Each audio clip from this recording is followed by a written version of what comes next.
Recording? Yeah, I was thinking about talking about like drugs firstly, like the legalization of drugs. Um, since that like I said, most of my stuff I've already put on YouTube videos, but I haven't done that. And so obviously, I think it should become pretty obvious by now that I support legalization of drugs because overall I uh, believe in like a full so-called libertarian policy when it comes to things that when it comes to doing things that don't like directly harm other people, I think you should be allowed to do whatever you want. I mean, to me, it just seems ridiculous that like the government should forbid you to do something if it's not like obviously directly affecting somebody else. Um,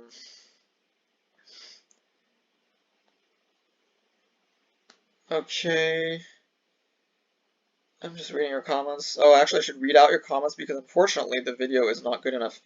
Um, so yeah. Okay, so I'm just gonna read out. Yeah, I really need to learn Spanish. I think drugs shouldn't be as taboo as they are. Okay, glad to hear that. I think drugs should be treated in a similar way to alcohol. Yeah, thank you.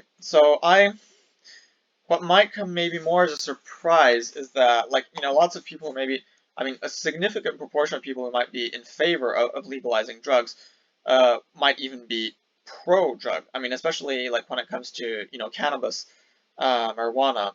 Like lots of people actually are thinking like this is good. We should promote this for people, because it helps like symptoms for lots of people who suffer from all sorts of things. It seems to be doing lots of miracles. And actually, I don't support that. I think, I mean, more than I think, it's pretty, like very obvious to me that cannabis is like bad for people pretty much invariably, and that people should really avoid to consume it, and that I mean, we should make a more concerted effort, in fact, to make people aware of the dangers of the consumption of cannabis. And I think to a large extent we don't, I mean, there isn't even all that much scientific knowledge that has been published on really the long-term dangers. And so like it can do lots of like already like just in terms of psychiatry, it can really like push people into full psychosis and sometimes irreversibly. I mean, it can just really completely destroy people. So, I mean, this is really terrible, and I mean, it quite systematically tends to just fry your brain and make you kind of just dumb and slow. And um, even beyond that, I think it just has a very weakening effect on your whole body, on your, um, again, I have a sort of idea, I like this kind of, it seems a bit sort of alternative new agey idea of like the terrain, of like making your body like stronger or weaker. Even, these are things that we haven't actually, managed to really comprehend at a more scientific level. But these are things you can definitely feel, that there's some things that sort of make your body stronger or weaker. And I think cannabis is definitely just like something that exerts a powerful weakening force on your body. And I think in the long term will just make you vulnerable to developing all sorts of diseases. Again, we need a lot more studies. What we need is like studies with big data to be able to really demonstrate this. But I think just empirically we can presume that that's the case. And that is why I actually think we definitely should uh, like try to recommend that people consume drugs as little as possible. We really should dissuade people from partaking in any kind of recreational drugs. And so, let's see, what did you say? I mean, opium is a drug, but we do use opiates in medicine. I do think more research needs to be done into the medical use of different narcotics, which is currently impossible due to the illegalization of these drugs. Yes. Now, of course, I'm not saying that there can't be any uses for these drugs. Just like opiates are useful for alleviating pain, I actually think that opiates are less of a problem. I don't think that opiates exert the same weakening effect as cannabis does. The main issue with opiates is addiction, as far as I can tell. It really is just that. Opiates actually doesn't, because opiates are, they're endogenous, endorphins are uh, opiates that are produced by the body. So like we were meant to like have opiates. We have opiates in our body all the time. Um, Opiates are not even toxic really. And that is why, it's considered acceptable to like give people methadone and stuff also, and it's of course acceptable to give people opiates.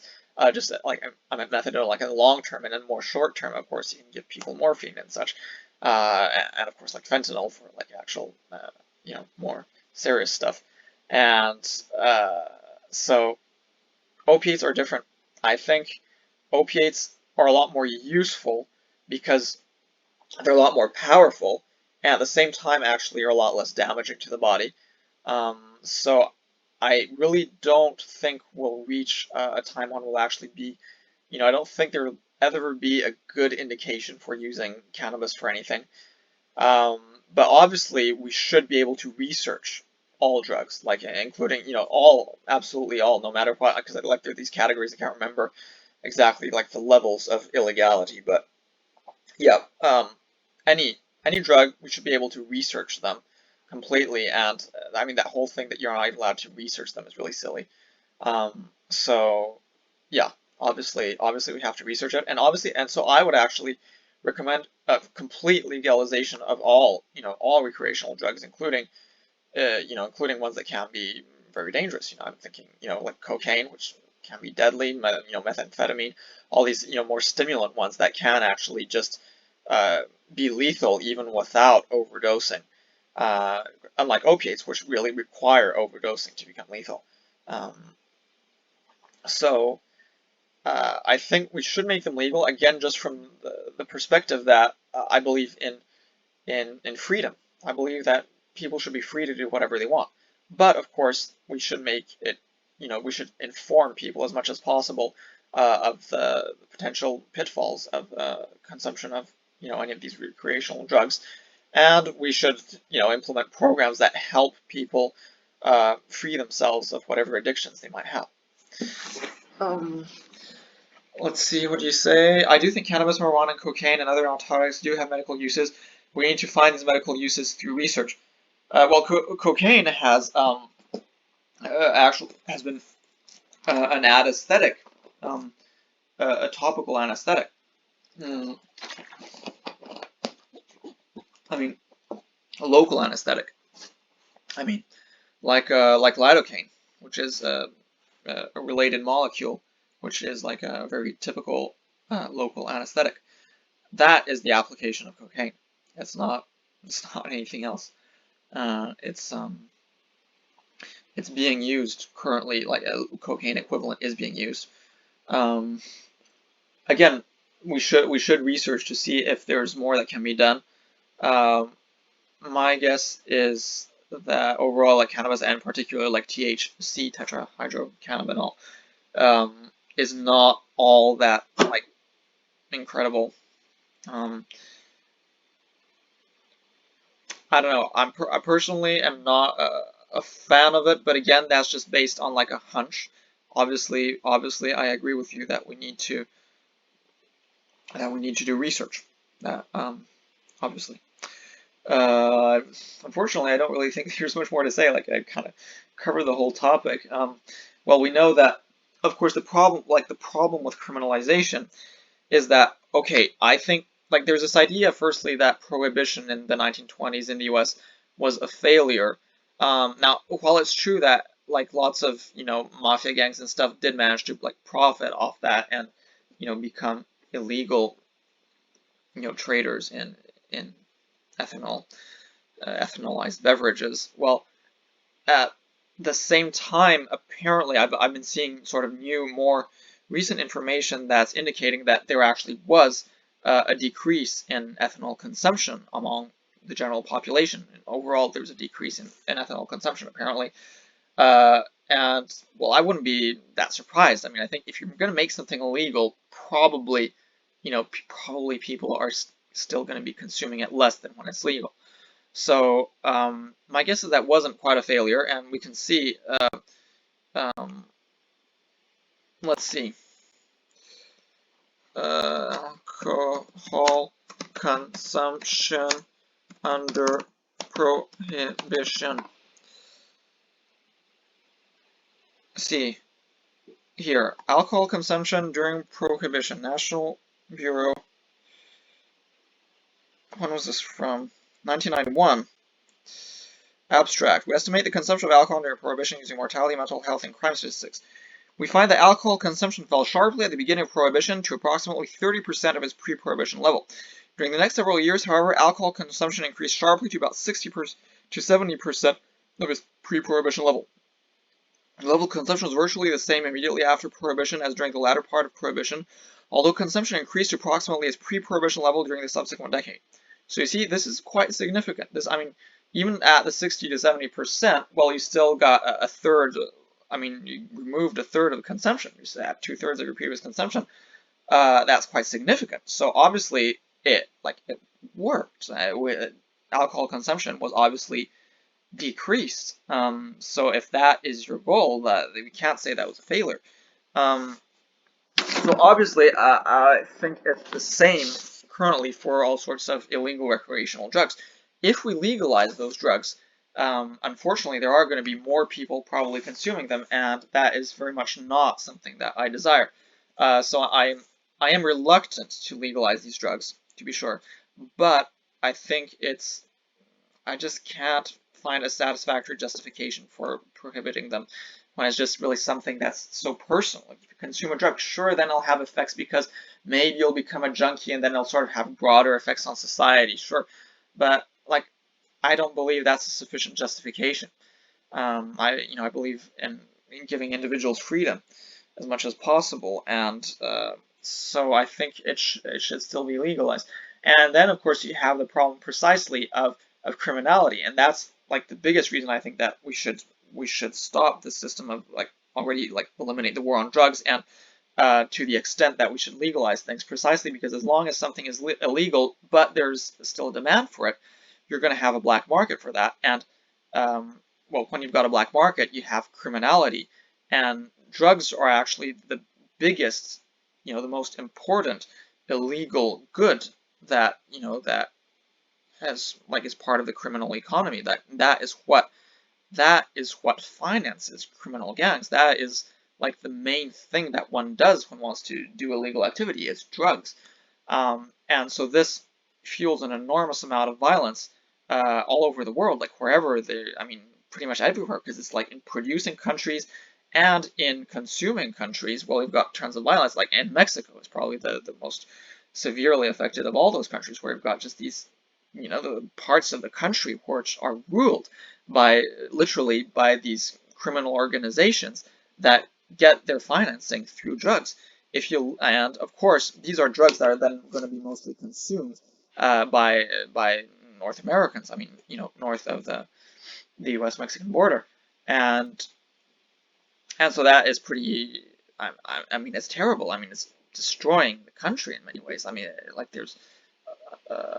This is a big problem, and unfortunately, something that most people in the U.S. don't even talk about all that much when it comes to drug policy, because they don't care, because it's just happening in Mexico. So that is definitely the biggest reason why I want to legalize it. In fact, it's not so much out of abstract ideals of personal freedom and stuff. It's more to just basically stop enabling these criminal organizations to get money so easily. Let's see, what did you say? I think that in the legalization of narcotics, I think we should look at what happened with the prohibition in the U.S. When alcohol in the U.S. was illegal, alcohol that was dispersed was much stronger than the alcohol made after the prohibition. Really? Yeah, I wouldn't be surprised. In my sort of imagination, I was sort of had this idea that the alcohol was stronger. You have this idea of it being more like hard liquor when you think of the alcohol that's being consumed in prohibition. But they're saying actual alcohol consumption, so they're not saying alcoholic beverages, but actual alcohol. So presumably what they're saying is the actual amount of alcohol, literal the amount of the actual molecule ethanol, you're actually going to be decreasing. Presumably they're taking into account the fact that some beverages are much more concentrated than others. Well, I don't know where you can find this.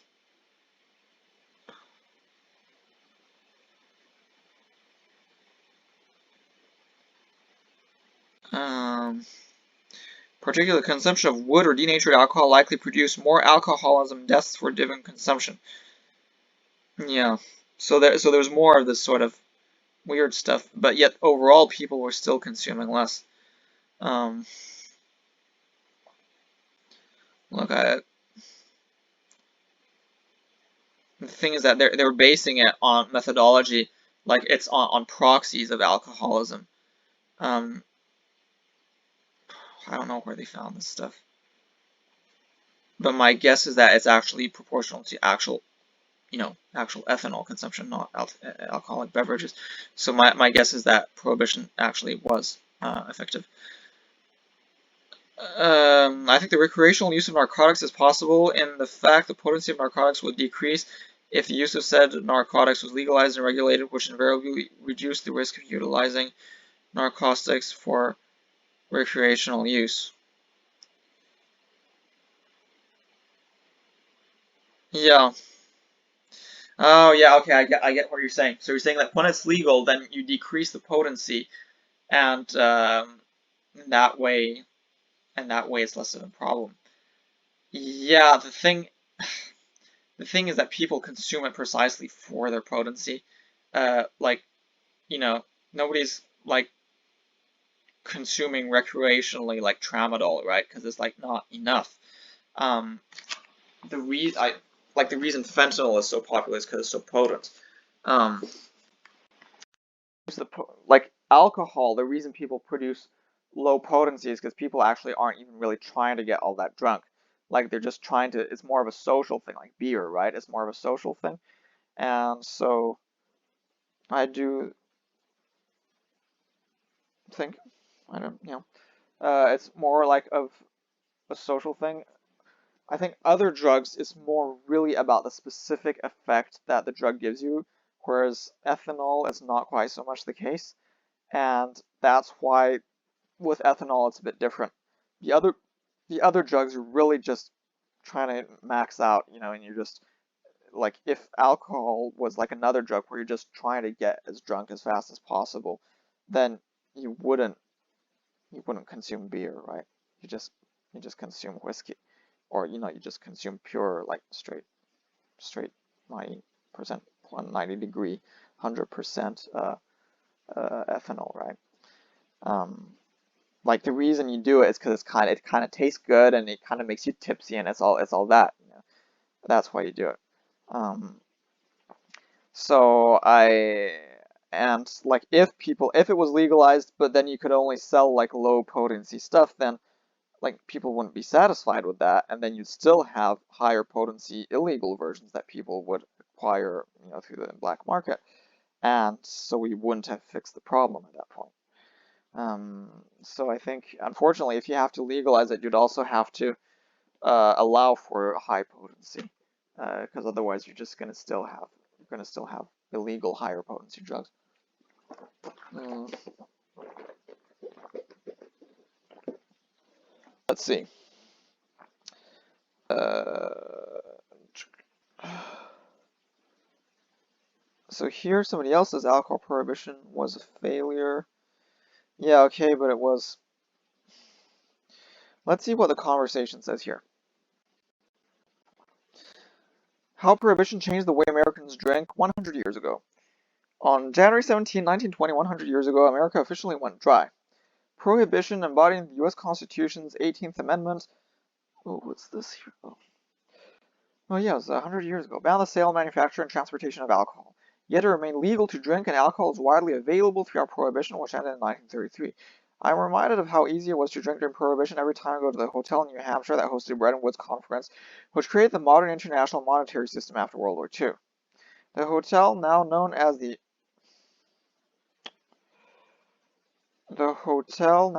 Omni Mount Washington Resort, boasts a basement speakeasy called the Cave that served illegal liquor during Prohibition. The last time I was in the cave, I began wondering, given how prevalent Prohibition-era speakeasies appear to have been, what effect banning alcohol had on consumption rates. Moreover, are drinking any more today than would be before Prohibition. Consumption begins to drop. The Prohibition movement began in the early 1800s based on noble ideas such as boosting savings, reducing domestic violence, and improving family life. At the time, alcohol usage was soaring in the U.S. Domestics by alcohol opponents put consumption at 3 times what it is today. Activists thought that prohibiting its sale would curb excess drinking. Their efforts were very effective. But while prohibition is often portrayed as a sharp change that happened with one last natural call for drinks just before the stroke of midnight, thousands of towns throughout the country had gone dry well before that. More bans took effect during World War I in an effort to save grain. Oh yeah, save grain. So to consider the impact of prohibition on drinking habits, it's a good idea to start in the years leading up to it. And given that beer, wine, and spirits all have different alcohol content, we'll use the number of standard drinks a person consumes to make our comparison. A standard drink contains about 14 grams of pure alcohol. This is the amount of spirits in a 12-ounce beer, a 5-ounce glass of wine, or 1.5 ounce shot of hard liquor. From 1900 until 1915, 5 years before the 18th Amendment passed, the average adult drank about 2.5 gallons of pure alcohol a year, which is about 13 standard drinks per week. Consumption fell sharply by 1916, with the average falling to 2 gallons a year or 10 drinks a week. The Prohibition movement and the local dry laws that preceded it appeared to already be having an impact. Oh, and here's a nice graph here. Beer in yellow, wine in red, spirits in blue. Well, just based on that, it looks like it was pretty constant overall, and in fact, Prohibition C, you can see the strong effect of this pre-Prohibition, and then we can see at the end of the Prohibition how stuff is much lower, including spirits, more so, the spirits was actually the biggest reduction, it seems. Proportionally, there seems a bigger reduction in spirits than beer. Tracking consumption gets a bit trickier after 1920. Prohibition meant the federal government no longer had a way to measure how much alcohol people were consuming. So to get around for the missing information, researchers have used data on arrests for drunkenness, deaths caused by cirrhosis of the liver, deaths by alcoholism, and how many patients were admitted to hospitals for alcoholic psychosis. Put together, the numbers suggest alcohol consumption dropped sharply in 1920, falling to about 1/3 of what people drank before Prohibition. And then they're saying, before that, it increased back to, oh yeah, and they're saying there's a recession. So basically, the first drop to the 30% was due to, I'll just read it. Started in 1921, however, alcohol consumption rebounded quickly and soon reached about 2/3 of pre-prohibition levels. One likely reason is that the U.S. experienced a severe recession in 1920 and 1921. When the economy recovered in 1922 to start the roaring 20s, people were more able to afford illegal liquor. In the decades after Prohibition ended on December 5, 1933, with the repeal of the 18th Amendment, consumption remained relatively subdued. But by the 1960s and 70s, Americans were swilling just as much alcohol as in the early 1900s. Today, Americans drink on average about 2.3 gallons of pure alcohol a year, which is about 12 standard drinks a week, about the same amount as they drank before Prohibition. The era of Prohibition left many legacies. One result was Americans' preference for pale, bland beers. Drinking also moved from public spaces like saloons into the home. More negatively, some claimed it created organized crime as violent stores and mobsters enriched themselves. It also meant states and the federal government, which relied heavily on excise taxes from liquor taxes to fund their budgets, turned to income taxes to help make up for the gap.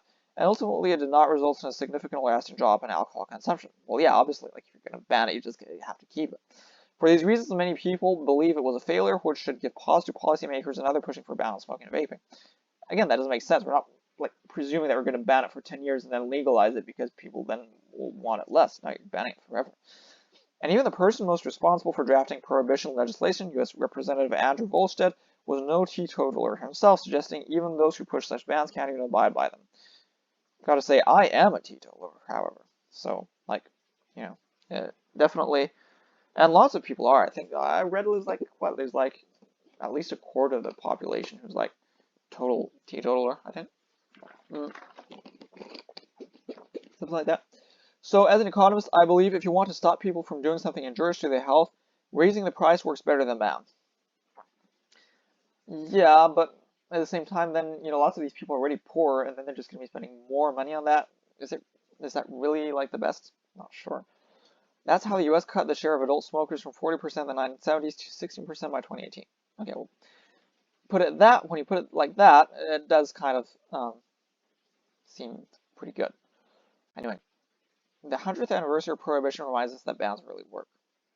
Yeah, but except that they did work. I mean, they didn't really work, but they still decreased.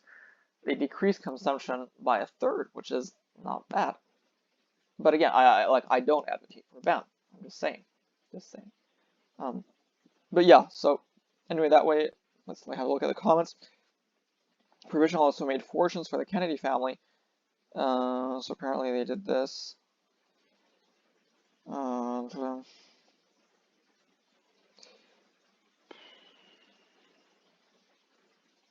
So they're all talking about this Kennedy thing.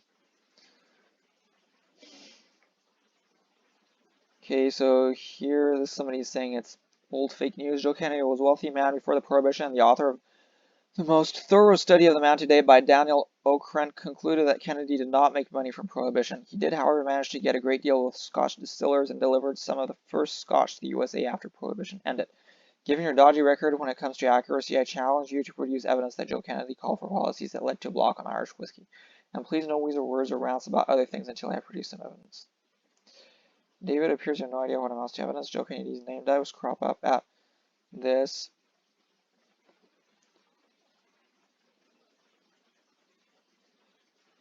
Oh wait, no. This is the same person. Oh yeah, so this is that. This is clickbait. This just somehow seems more reliable because whenever people just sort of come up with these sort of theories about, like, you know, old politicians that were corrupt or something, like, of course there was some corruption, but usually conspiracy theories are sort of mostly wrong. I'm not gonna like bother researching this too much. Evidence is one thing, and sadly, powerful friends can protect the culprit. Like, sure, it's possible, but would have to research this. Um,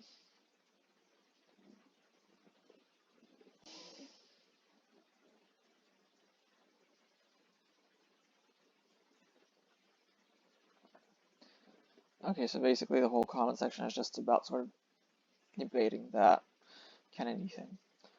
I don't know. I don't know. Let's see. Okay, what do you say? I'm not saying only legalize low potency drugs. I'm saying legalize all potencies of drugs and just tax the sale of the drugs higher if the potency is higher. Also, legalizing it would better allow people who are victims of substance abuse to be helped with being worried about being arrested. Yeah. Yes. Okay. Yep. Agreed. Agreed. We should. Yeah. I think taxing overall higher potencies. Yeah, that makes sense. Again, I'm just worried that then, like, people would just, you know, like poor people would just spend all their money on that and just like stay super poor. You know, I don't know. That would be the concern of mine. But overall, obviously, absolutely, I'd want to dissuade people from doing it. And of course, the problem is that if you tax them too much, then again, there's just going to be a black market where you can buy the same, stuff of high potency at a lower price, and then you still won't have solved the issue of, illegal trade. So, like, if you can tax it a bit, but if you tax it really too much, then you're still going to have a black market and the criminality that goes along with it. Um, but I don't know. I'd have to like research more. Like we could research what they say on cigarettes, like uh, cigarette cigarette tax black market. Okay, let's see. So this is just again because I'm in New Zealand, I'm getting this New Zealand stuff. Black market tobacco sidesteps 287 million in excise tax. And this is like just in New Zealand. Wow. Year-on-year increases in consumption of illicit tobacco in New Zealand have seen illegal trade swell to 11.5% of the total market. If consumed legally, illicit products would have netted the government 287 million in excise tax during 2019. Independent research from KPMG UK has found consumption of illicit tobacco to total 230 tons in 2019. sales of legal tobacco declined 5.2% for the year. Kirsten Dagar-Nixon, head of legal and corporate affairs at Imperial Brands Australasia, said growth in illicit trade corresponded with the increased value of tobacco from years of excise hikes. We believe there is a clear pattern. Consumers who cannot afford tobacco are increasingly turning to the black market. See, this is what I'm worrying about, and this is why excessive taxation is not necessarily the best idea. And overall, like in general, I just oppose sales taxes, again, because it disproportionately affects poorer people, even if it's stuff that I would prefer people not buy. Like, it's still, I don't know, still just kind of, out of fairness for the poor. I'm really just all about the personal income tax, and I just sort of want to get rid of all the other taxes. I don't know if you have an idea, any opinion on that. As opposed to poor people spending all their money on high alcohol spirits. I'm not sure what you're implying. I can imagine certain drugs like marijuana and cannabis, which are smokable and edible drugs, being the more likely ones for recreational use due to the lack of a needle, and they're more likely to take up the same space as alcohol and such.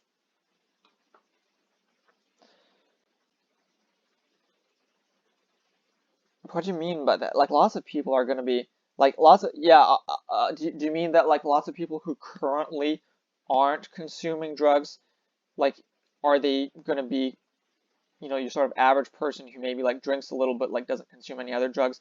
That kind of person might be tempted to consume marijuana, but they wouldn't be tempted to consume other things precisely because of like needles and such. So yeah, I agree. I think lots of people would be put off by like harder drugs precisely for that kind of reason. That doesn't mean that there isn't still going to be more recreational use, because from the moment that it's legal, like right now, I sort of find it hard to get, if I go like, okay, I want to buy some marijuana, I want to go buy some cocaine, some methamphetamine, whatever. Like, how do I do that? Like, I can't just go look on like, Google, find my nearest retailer for that. Like, no, because there isn't that. So how do I do it? I don't know. I don't know anybody who like can sell that stuff, and I'm kind of afraid of going towards that, so I just don't do it.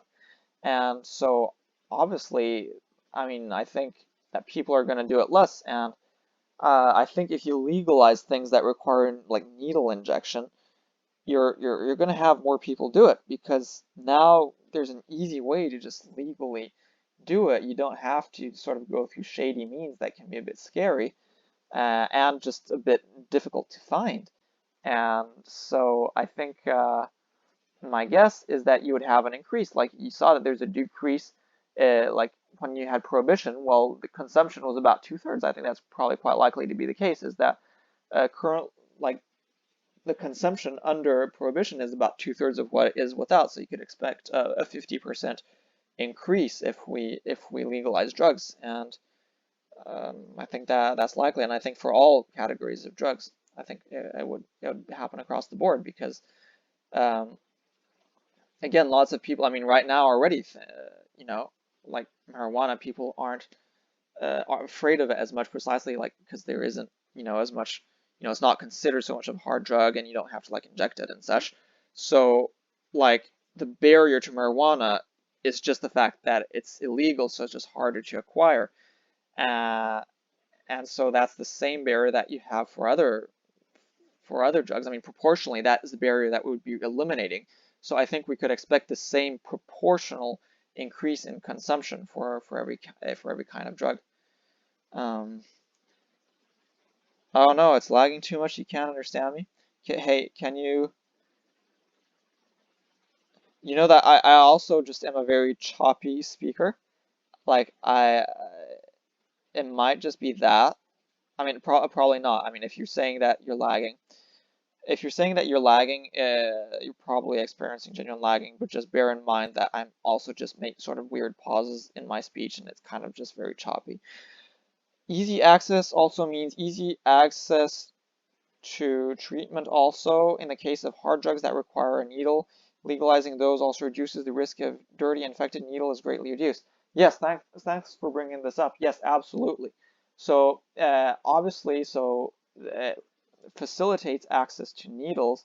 So it facilitates obviously the access to clean material that will uh, prevent lots of cases of you know well, getting some nasty diseases in particular from from needles.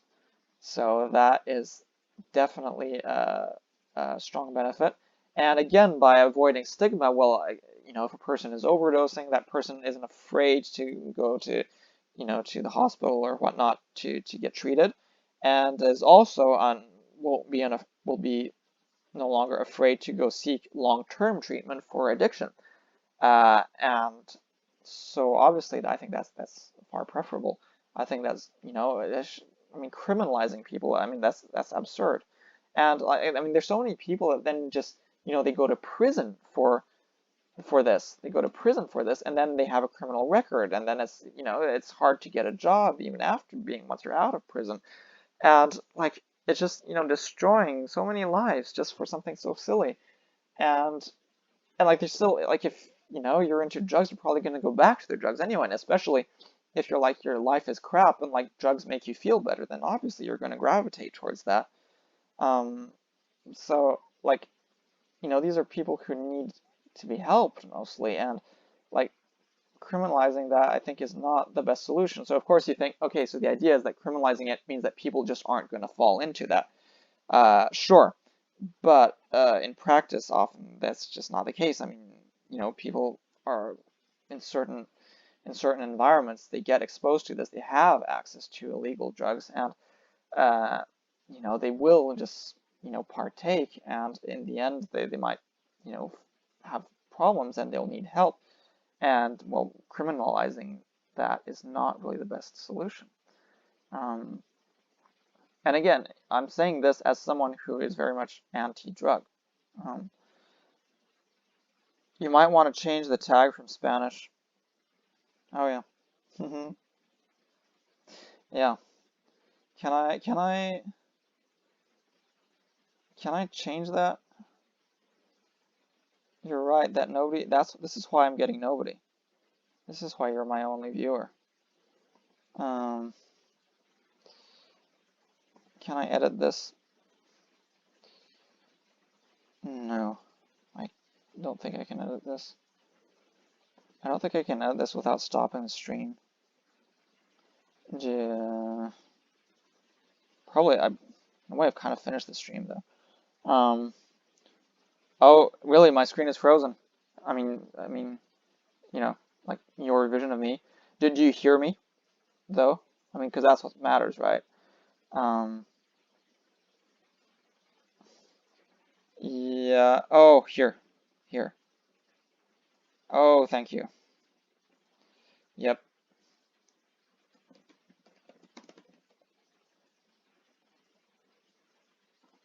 Okay, I think this is working.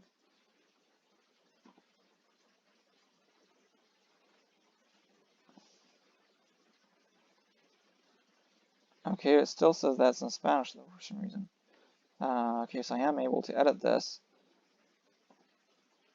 Why?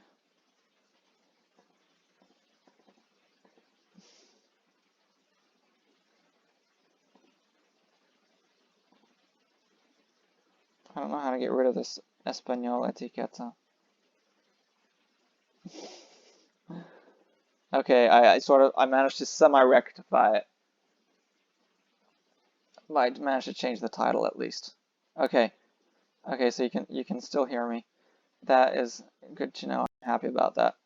Um, let's have a look. Maybe there's just a list of arguments pro and con legalizing drugs. Let's um, just that way you get some ideas maybe, and we can see what we think about them. Undecided cannabis referendum, 10 pros and cons of legalizing the drugs. Latest poll shows again I'm getting into that stuff. Well, anyway, shows a drop in support by New Zealanders for the recreational use of cannabis ahead of next month's referendum on the issue. The One News Colmar Brunton poll found only 35% of people polled said they supported the bill, down from 40% in June's poll. Those who said they did not support the bill were at 53%, up from 49% in June. Another 11% either did not know or refused to answer. Other polls had earliest shown a close vote, neck and neck, too close to call. Oh, because there's an actual national. Wait, when is this? Oh, so there has been a vote. So I guess it got got refused. National leader Judith Collins says the party caucus will vote no in the referendum. Prime Minister Jacinda Ardern has maintained a strict no comment on her voting intentions, despite admitting she once smoked cannabis. But she didn't inhale. So with less than a month to go on to the vote, if you're undecided, here's a list of the pros and cons of what the consequences could be. Pros: taking control. 1. Economic growth. Establishing a legal cannabis industry creates a range of skilled and unskilled jobs. It could generate more than 640 million in tax revenue for the NZ government. This is one thing I hate. Economic growth is only useful. I don't know, how do I put this? What matters in economic growth is what you produce. What you want to grow is the amount of useful things produced. If you're producing something that's useless, it doesn't matter if you're growing. It's useless, so that growth doesn't even count. In this case, this is something like basically useless. So this is not a good argument. Economic growth is not a good argument. Just like in general, like any sort of what's another example? Like this energy stuff, like maintaining coal mines open, right? Because this like gives jobs to people. So again, the idea of like generating jobs, that's it. Like just jobs for the sake of having jobs, that's ridiculous. Okay, you're not going to do something that's useless. And ooh, that was a little twinkly. What was that? That sounded nice. Oh, that's following. Thank you. If it's not useful, wait, just give me 1 second. Okay, I'm starting to record again. If it's not actually useful, like for the economy, like keeping coal mines open is silly because it gives jobs to people, sure, but in any case, like with the coal mine thing, you could just subsidize, instead of subsidizing some coal mines, you could subsidize some solar power plants and just make people work in solar power plants instead, and you could still like have a job. But like in any case, I'm actually opposed to the idea of jobism. I'm absolutely in favor of increasing automation, and as such, and we should welcome that because it will give us more free time. It will give us free time to just, do whatever we want. And that is why I advocate for basic income instead. And that way, it won't matter. It won't matter that people not have jobs. So then, of course, people will say, well, yeah, then, you quote, get into trouble. That means, you get addicted to drugs if you don't have a job. Okay, sure, but then why are, like, not all retirees drug addicts, Like, they don't have a job anymore. They're just getting money, not doing anything. They should just all be total junkies at this point, right? And how about just even like the rich people who, trust fund kids who never had to work? Why are they not all drug addicts? Well, it's because there's more to become a drug addict than just being idle, right? There's more to that. So I think we definitely have to, if we have widespread basic income in particular, we'll have to make a strong effort to, help people avoid falling in that kind of a trap. I recognize that. But I don't think that's really a valid argument against basic income. Then, but this is interesting. For instance, 2 years after launching a legal cannabis market, California has surpassed $1 billion in tax revenue. That's quite a lot. And they say in 1 year, cannabis retailers netted the state of Massachusetts $393 million in gross sales. Again, that's sales, that's not tax. Do we really care about that? Like if it's just selling. Okay, so I mean, the idea is that since it's legal, it's somehow better, but I don't know. To me, that seems irrelevant. What I think is more relevant is like tax revenue, but then again, like I said, I'm a bit torn about the idea of taxing drugs for the reasons I explained, which is that A, it's sort of not great for the poor, and like B, like precisely if it gets too much, well then you'll still have a black market, and then you'll still have criminality. So like, yeah. Two, health not handcuffs. Prohibition has not stopped New Zealanders from using cannabis. Research shows 15% of men and 8% of women in NZ use cannabis over a 12-month period in 2012-13. Are we surprised at those figures? Do we think that's high? Do we think that is low? What do we think? Let's have a look in the U.S. Cannabis consumption percent by country, maybe. Maybe we'll annual cannabis use by country. Here we go. Annual prevalence percent. But of course we have no idea because lots of people are probably going to lie, right? Like how can we know? Do we really think that Algeria only 5% of the 5.7% of Algerians consume cannabis? Do you really think that? How about Morocco? Like do you really think ultra stoner Morocco would only have 4.2%? Like somehow I doubt it. But you never know. Like you really think New Zealand would be 14.6% and Morocco only 4.2%? Who knows? Because like they're Muslim at the same time, but like I don't know. Like okay, you're not supposed to do it when you're a Muslim, but like still, like do you really think Israel is 27% and Morocco only 5%? Seems fishy to me. So that here's the problem is that it's sort of hard to know the figures. 16.2% in the United States. So that's pretty similar to the New Zealand figures. My guess is that those are pretty reliable figures. Like in the more developed countries, those figures are pretty true. But Switzerland really only 3.4? Like, come on. If the United States is 16.2, but Switzerland is 3.4, I mean, there are tons of like, potheads in Switzerland. Come on. Singapore, 0.004. And then the government came knocking at their door and chopped their heads off. Oh man. My guess is that it's pretty hard to know because people are probably in lots of countries people are not gonna like be reporting accurately. I guess the U.S. figures are probably pretty reliable. Okay. Let's see. Looking at your comments. Contrary to what's happened with alcohol, I do think that with legalization of hard drugs will reduce this because the allure of it being taboo plus the disconnect between drugs and criminal organizations, meaning they won't be pushing you into harder, more addictive substances. Okay, yeah. Yeah, I think we can't know for sure, but why not? Yeah. Yes, but then there's the question of what is a purpose of a life without jobs? But then there's always this purpose thing. What is the purpose? What is the purpose of Baron Trump's life? That since he doesn't need to have a job, he'll just be rich. Of course, if Trump maybe goes bankrupt, then he'll still need a job. What is the purpose of a trust fund kid's life? What is the purpose of a retiree's? Okay, that you could say that the purpose of the retirees was to have a job and then become retired. What is the purpose of life of a rich person who doesn't need to work? Tell me. Stop thinking that your purpose of your life is to have a job.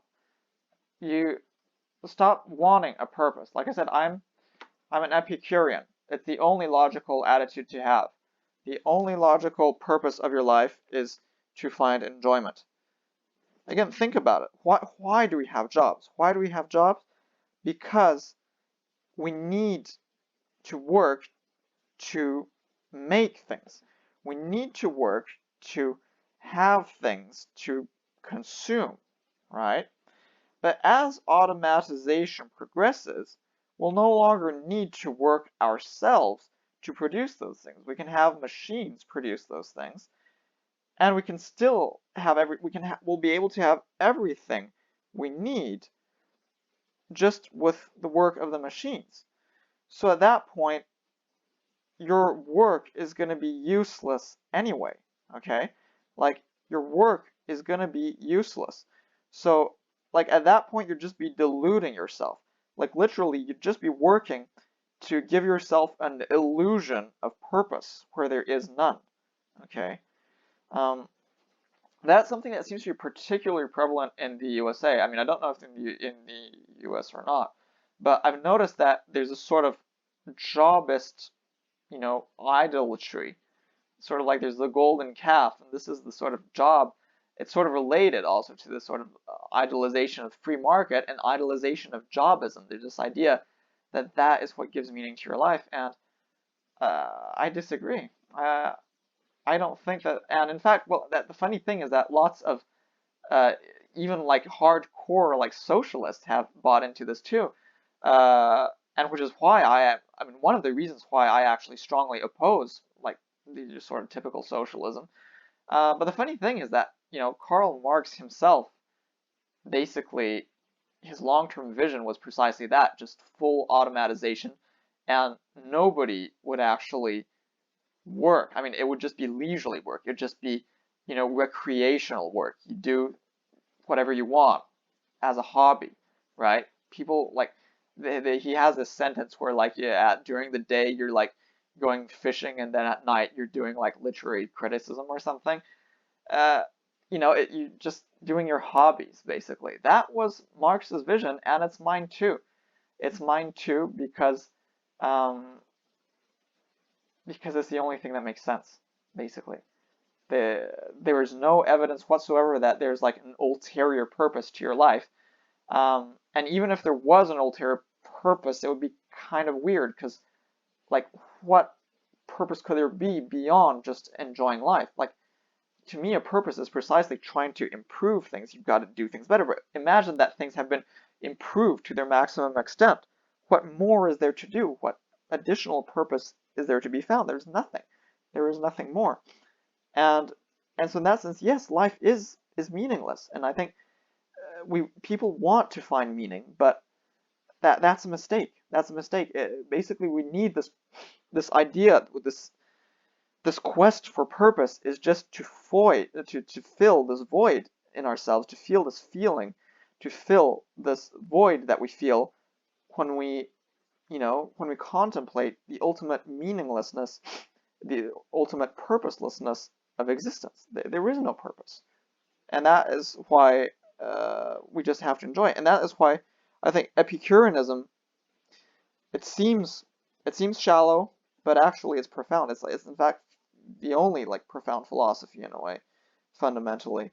Um, together with like combined with utilitarianism, and which is it kind of goes together. It's utilitarianism and Epicureanism. But you could say that until you've achieved a society that provides everyone's needs and everyone's satisfaction, then you have a purpose. Your purpose is to create that society. But once you've created it, then you have no more purpose. Then you have no more purpose because you can just have machines doing all of the work for you. And then your only philosophy is Epicureanism, and that is, like I say, like there is isn't there a quote from Schopenhauer? There's like nothing more useful than the superfluous, something like that. Let's have a look at this. Nothing more useful than the superfluous.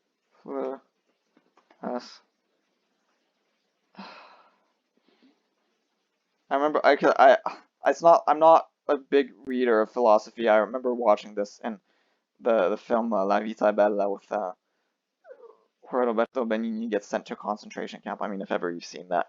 Uh,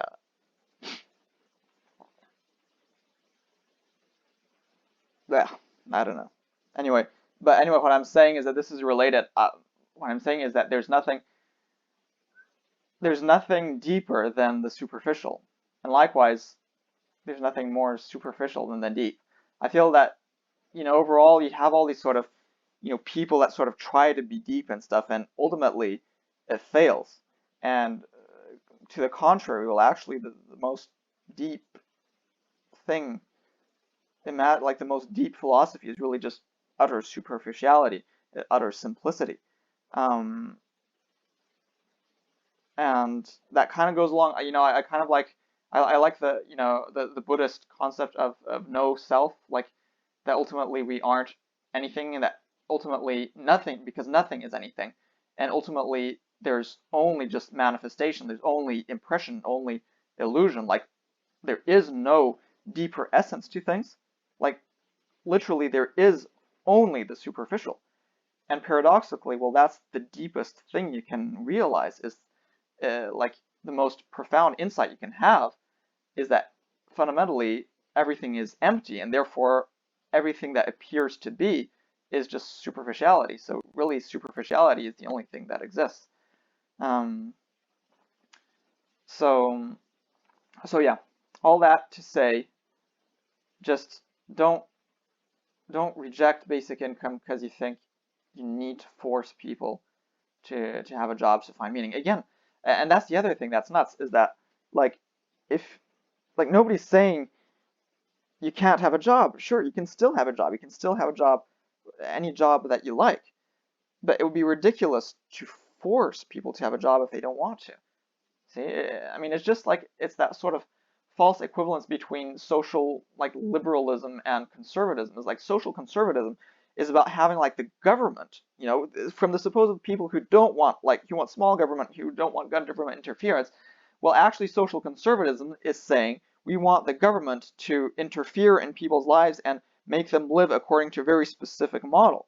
And like liberalism is not saying we want to for the government to force people to all live in homosexual communes or something. It's not that. It's saying we just precisely don't want the government to force people to live in any particular way. We want freedom. And that's so ironic how what I call the Rourkes now, the right wingers, they pretend to be small government, and like they're just so full of shit. Um, it's they want government to interfere into minute details of people's lives, uh, according to what they think is like virtuous and biblical or whatever, and which I think is actually well completely immoral and even satanic, really. So yeah, it's just very ironic, and this is like many ironies in that whole belief system, and many inconsistency. But yeah, and that is one of them. So yeah, so basically, just like give people freedom, and if you want to give people freedom, like I said, I want to give people freedom, the freedom to consume drugs if they desire. Well, I also want them to give them the freedom of not having a job if they so desire, if the economy doesn't need everyone to have a job. And we know that the economy doesn't need everyone to have a job. And why do we know that? Why do we know that? Because lots of people already don't have jobs. Like already we have the retirees, right? We already have all like the young adults who are still studying. And we have like the kind of people that, uh, paradoxically, again, all these conservatives love is all these sort of stay-at-home moms who don't have actual, sure they have jobs in the sense that they like care for their homes and for their kids, but they don't actually have remunerated professions. Like they don't work at an actual, they're not employed. They don't earn money for what they do. And normally, like that kind of a person is the kind of person that the Rourkes hate, right? They hate them because they're parasites on society, they're useless and stuff. But no, because this is like women who are married to like a man who has a job, then suddenly magically that becomes okay. That becomes okay. And obviously, well, the economy works fine like that. And in fact, see, like this is everybody wants everyone to have a job. They say you have to have a job, you have to work and stuff. But then, bizarrely, if you're like a housewife, suddenly it's okay to not have a job. And in fact, it's even better because like women are happier at home, and this like female instinct and all of that, right? So like, and I'm not saying women shouldn't be at home. I'm just saying that it's just completely like their position is completely contradictory. And I'm saying that everyone should be allowed to be at home. And I think it shouldn't depend on your being married to somebody who has a job and earns money for the both of you. And like I said, that also makes you dependent. That makes, if you're a stay-at-home person and depending on somebody who has a job, that's kind of a problem because if that person is a jerk, well, like then it becomes kind of hard to leave that person. Much better to just have a basic income. And then it says, well, you have the right to be a stay-at-home person regardless of like your marital status or whatever, right? And that is freedom. That is freedom. That means that you're just allowed to do what you want. Um, so so if you want freedom, you really absolutely should support basic income. Let's see, what did you say? I mean, I can't imagine criminals are selling the drugs for cheap.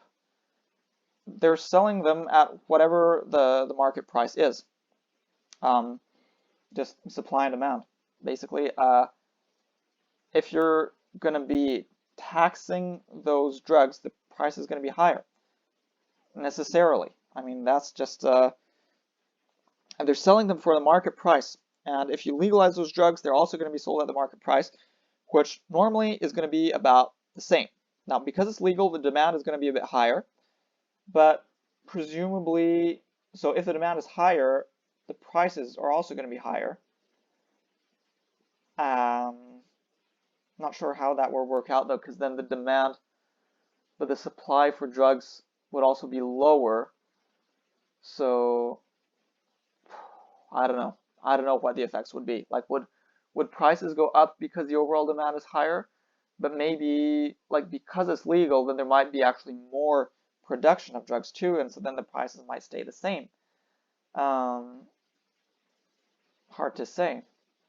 Hard to say. Anyway, especially with the convoluted supply lines that are required, would make drugs bought on the black market would be cheap. Not cheap. Okay, yeah.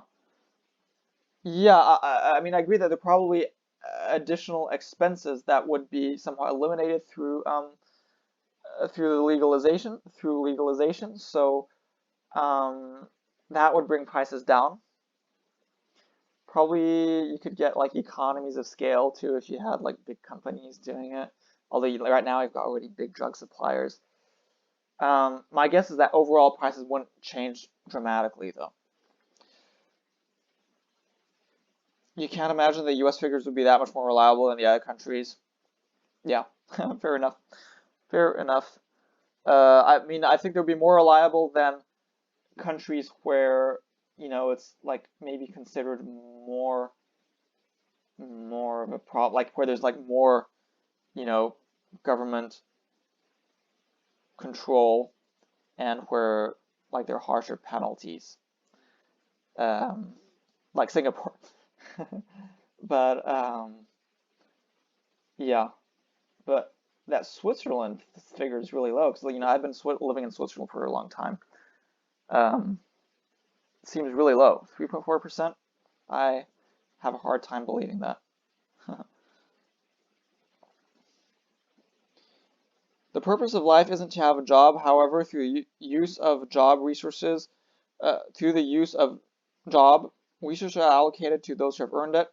Trust fund kind kids can be brass. Yeah. Again, in the long term, the idea is that it just makes sense to have all work be automated, right? You're not gonna like do something when you can just have a machine do the job for you, right? Like why would you do that? Why would you, just have a job that you're forced to do when you can just delegate it to some machine that just does it, It makes no sense. It makes no sense. So at that point, nobody would have a job, which means that at that point, nobody has earned the money, right? Like nobody's doing anything. Nobody earns the money. Doesn't matter. Doesn't matter. You don't need to earn it. You just get it. You just get it. That's it. I do believe in utilitarianism. However, I do believe that epicureanism works on a purely theoretical version of reality, as there will always be inequality and balance with those at the bottom envying ways envying those at the top. No, nope. That is not our long-term vision. Our long-term vision is full automation and fully equally distribution of uh, of uh, income to everyone. Like you just have your basic income, and everybody would just be on the basic income. It would be the basic income is the GDP per capita. Like literally, that is your basic income. It's the GDP per capita. So, and everybody just gets that. Everybody gets that, and then your nobody earns it. Nobody earns the money, but everybody is equal. So there was no like resentment. There's no haves and have-nots. Just everybody on the basic income, and as technology progresses, we can just get more and more efficient. So we can just get people wealthier and wealthier, and I absolutely believe that we can just have everybody can have just in the long term we'll be able to have super luxurious lifestyles on basic income. There's no reason that can't be possible. Don't reject base incomes for people. I reject the idea of undeserving people being allowed to benefit from the hard work of others. You're still in the jobist mindset, which is especially a sort of right-wing mindset, but it's even like a left-wing mindset. Jobism is very much a left-wing mindset. It's, again, hard work. Think about it this way. Do millionaires actually work that much harder? See, the average person earns in the tens of thousands a year. Now you have some CEOs earning in the tens of millions a year. So that's 1,000 times more. Now, does a CEO actually work 1,000 times harder? No. Therefore, they do not work 1,000 times better. Okay, that pretty much sells it. So we're not taking any earned money from anyone. Okay, firstly. So that is why I've advocated for this income cap. I want an income cap at 150,000 US dollars after taxes, because that seems like a pretty fair amount. That enables you to live a plenty decent life. Again, addressing housing costs and stuff. So this is like $150,000 after taxes. And of course you could just go anywhere you want. You can go buy a place where it's really cheap. That is fine. And why am I saying this? Because nobody deserves to earn more than that, because no matter how hard you work, you're not going to work hundreds of times harder than other people. You're not going to work even tens of times harder than other people. You're going to work a bit harder. You're going to work maybe twice as hard. You maybe work 5 times as hard even, if you're really working hard. That's possible, yes. And you can be rewarded for that, but you're just not going to be rewarded for, we're not going to be rewarded more than what you deserve. Again, you have to, like, there's this idea of taking people's reward away, but in any case, I think what we have to accept is that the purpose of the free market is not to reward workers per se for the work. The purpose of the free market is just to have a functioning economy. Like, you reward them not for their like the intrinsic merit of their work. You reward them for to goad them, right? To stimulate them to work. It's meant to be an incentive. That's the only purpose. The only purpose of rewarding people for work is to incentivize productivity and to make the economy productive. And so what we care about is to have a productive economy so that we have lots of wealth, so that we can then distribute that wealth to everyone. But it doesn't matter if everyone's working or not. It doesn't matter. Think about it. Like a housewife, think about all these housewives. They're just not doing much. Like you might say, oh, they're taking care of the kids and stuff. Sure, but like overall, they're still being a lot less productive. Maybe they don't have kids, maybe they're just like a trophy wife who doesn't do anything.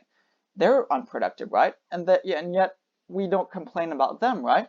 Because there's, somebody that is providing for them.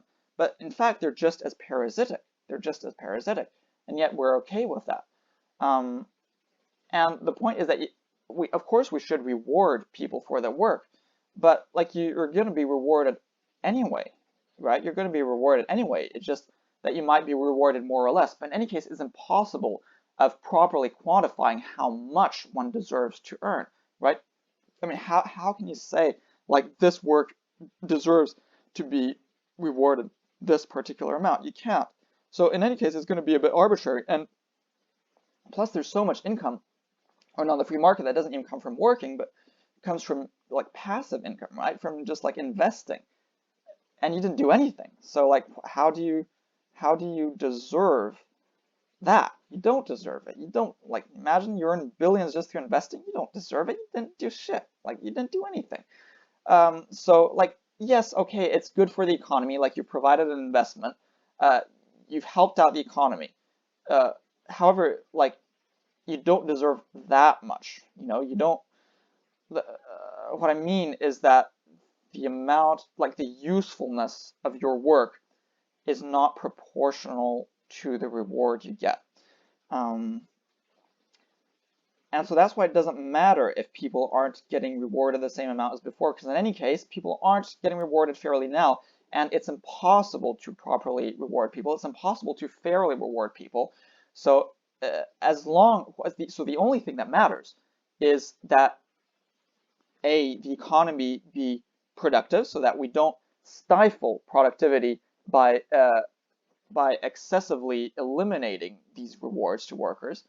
And B, what's important is to just ensure that everybody has at least, has a decent baseline, and that is the basic income.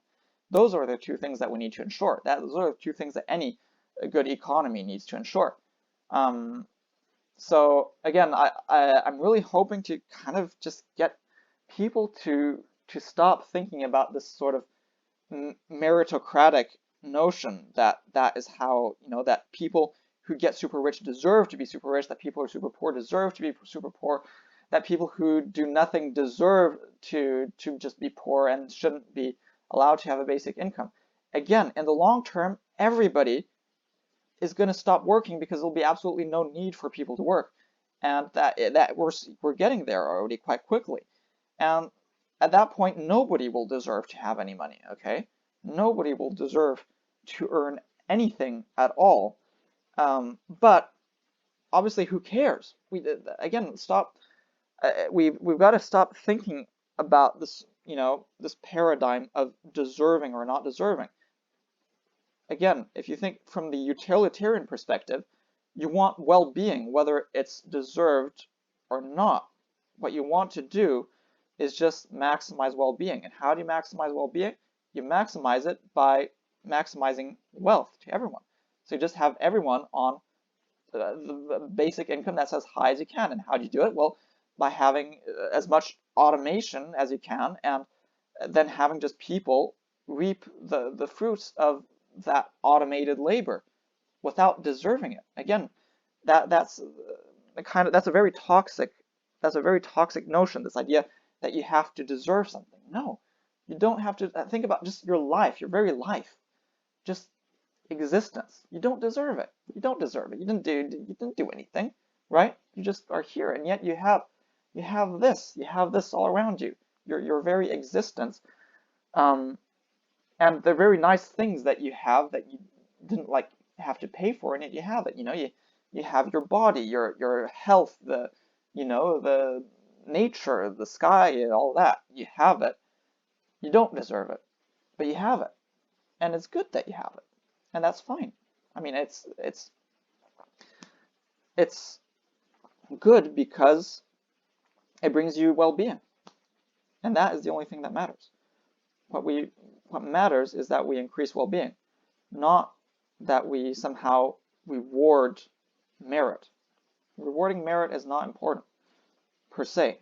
The only reason rewarding merit is important is because it increases well-being. Let's see. You have way too many tabs open, my dude. Your argument is now invalid. No, like having tabs open is like precisely a sign that you're and that is actually like very few tabs for me. I specifically opened a new page so I'd have few tabs. My normal pages have just I normally have like multiple pages, and they all have the max tabs at like 60 tabs or something. This is nothing. You haven't seen anything. The more tabs you have, the better, because it means that you're thinking about things, multiple things at the same time. What do you call that? You sort of have this network. You're, uh, how can I say that? You're synthesizing things from multiple places, and you're having a comprehensive view as a result. Having tabs open is a very good thing. It wouldn't work. People are too greedy. What do you mean they are too greedy? Yeah, everybody is greedy, and that's why everybody gets money distributed equally. Precisely. Um, and basic income, why does it work? Precisely because they're greedy. People want to just get money for doing nothing. And I think uh, more people are going to benefit from the basic income than they're going to lose in having to pay extra taxes for the basic income. Like because of income, um, the sort of right skew quote of like income distribution, because there are a lot more people sort of near the bottom than near the top of income distribution. Well, there are a lot more people that are gonna, I mean, benefit more from the basic income than there are people that are going to lose more from having to pay more in taxes. So, like, if people were only just self-interested, people would absolutely like support this basic income thing. And the only reason that they wouldn't support it is precisely because they believe in this idea that, oh, you have to deserve your thing absolutely, and that, oh, millionaires have to have their money because they're so great and they deserve it, and I'm going to work hard and become a millionaire one day too. But again, that is nonsense, okay? That is nonsense. Snap out of it. Snap, snap out. Well, they work smarter, sort of. They work a little bit smarter. That again, this is the you've been indoctrinated into believing this. If somebody works 10% harder, then they're somehow allowed to get ahead, and that means that they're allowed to not earn 10% more, but like 10,000% more. That makes no sense, okay? If somebody is just a little bit better than somebody else and then becomes CEO and the other person just stagnates, does that person really deserve to earn like hundreds of times more? No. No. You don't deserve you deserve to earn however more you work and how much better. And yes, I agree also quality of work. It's not just, quantity of work, but quality of work. And again, these CEOs, their quality of work is a little bit more. It's a little bit more. They deserve to earn a little bit more also. But they don't deserve to earn these millions because they don't work millions, I mean, not million, they don't work hundreds of times more and they don't work hundreds of times smarter. They don't, no, that's not how it works. Um, I don't know, there's this, for some reason, there's this idea that they want to, the whole purpose of this, of course, is to push people to outdo themselves. The, and it's the fundamental reason that we have this sort of idolization, in fact, of this notion that, oh, these people can, work hard and then they'll deserve it and then they'll, is because the people who are in power, and what I mean by in power is they're in power because they have money. Well, they want you to believe that, of course, because if you don't believe that, then their entire legitimacy disappears. The the entire legitimacy for rich people being rich is that they deserve it. And so, of course, they want you to believe that they deserve it, right? Because if for the moment that most people don't believe that they deserve it, well, then people are going to want to tax the shit out of them, right? And of course, they should be. I mean, that's what we should do, right? We should, like I say, I want to just have a cap on maximum income, cap on maximum wealth, because that is what's fair. That is what's fair. Um, and so, yeah, there's the obviously it's nonsense, and they don't want you to realize that.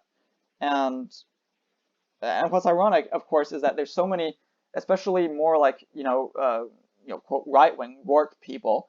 They'll be like, there's like these elites, and but like they always worry about these elites, but they're sort of what they conceive as being left-wing elites, like George Soros and Hillary Clinton, who are supposedly weird globalist, like Jewish pedophile elites, right?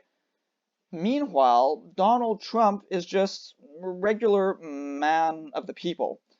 And of course, somehow, billionaires like Donald Trump actually deserve to be billionaires. It doesn't make any sense. It doesn't make any sense. They're not at all consistent, but they don't realize that. And it's just so ironic that they don't see Donald Trump, born rich, coastal billionaire elite, ex-Democrat, but no, he's just a regular man of the people telling it like it is. Um, so yeah, and so obviously, so what happens is that these elites, economic elites, and there is an economic elite in the sense that there are people who have vastly more wealth than the average person and who can influence politics, they can influence the media, and so you'll just have nonstop, you'll have Fox News and all sorts of other things that will be nonstop telling you in all sorts of insidious ways, not just like very obvious propaganda, right? It's much more subtle than that. But what it will do is it will indoctrinate you in this notion that that the elite deserve to be elite and the economic elite deserve to be elite, right? They'll indoctrinate you in this notion that if you're a billionaire, it's because you deserve it. It's because you worked really hard. But no, that's not true. That's not true. Um, and that's a notion we absolutely have to fight. That's a notion we absolutely have to fight because it's happening to the detriment of the average person's, of almost everyone's well-being, and it's happening to the detriment of fairness. What's the point taxing money you're handing out? I wouldn't be taxing money I'd be handing out.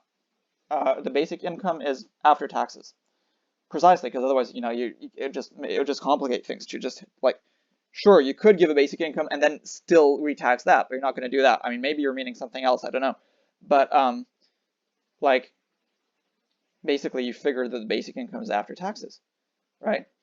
So obviously, like people would be earning money, so you'd be taxed. So the tax, how can I say this? To fund the basic income, you have to tax people, but you're not going to tax the basic income that they earn, even though everyone earns the basic income. You tax the income that they get on top. So you tax workers, right? You tax workers for the income that they get from their jobs. And part of that taxes goes to government expenditure, and part of that tax then goes to basic income.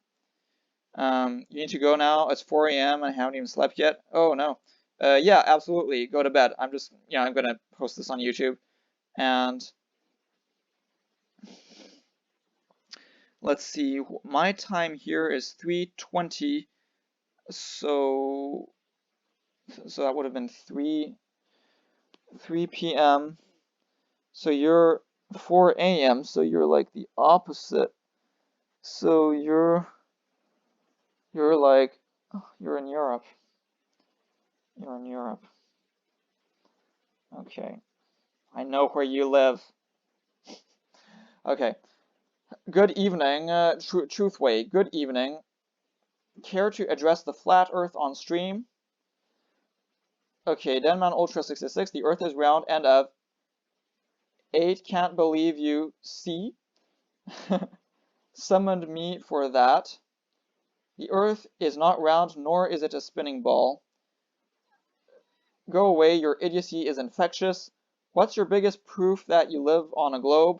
Should be easy to give one proof, no. Stars in a sped up video move in an arc.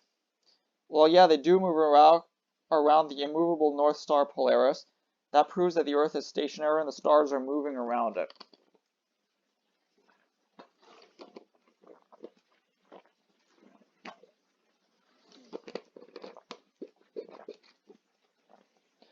No stars are the sun, but far away. Also distortions on maps.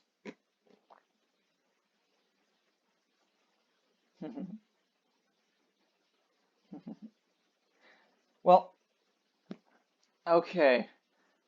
Should we address? Yeah, let's for the fun of this, let's address this. Let's address this.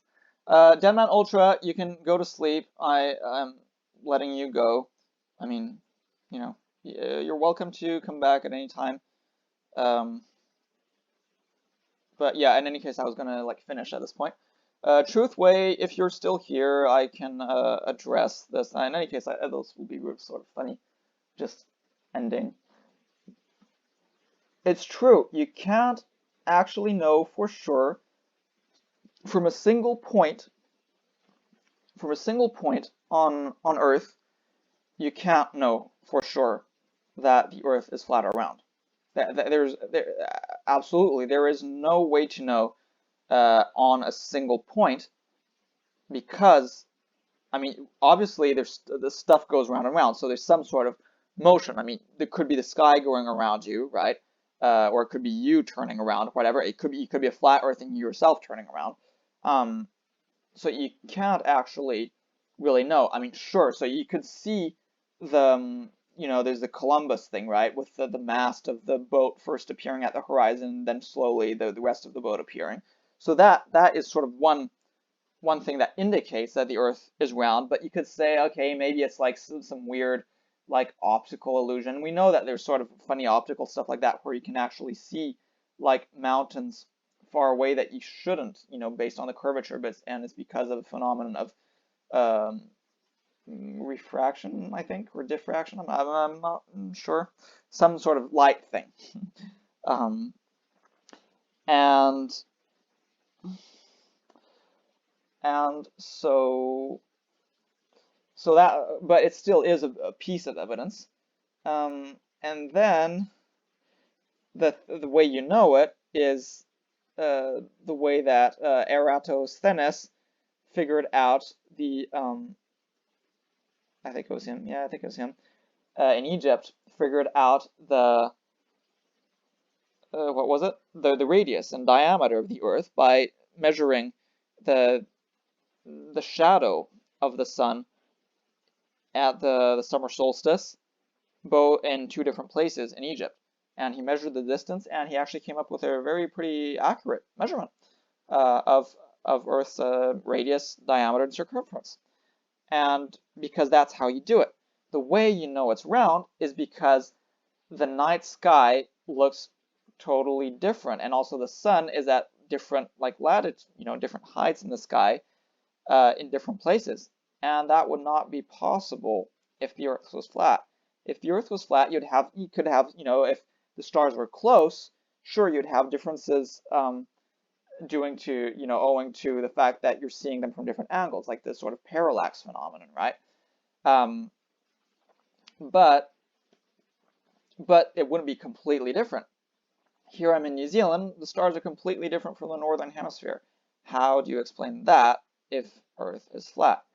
How would you explain that, like, from the moment that you, like, and now that we've got, like, communications between different places, how do you explain that right now for me it's day, whereas in Europe it's night? Again, if the Earth is flat, it would have to always be day or night everywhere.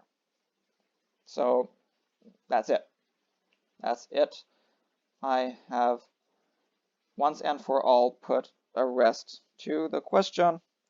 And with that, this is the end. Bye.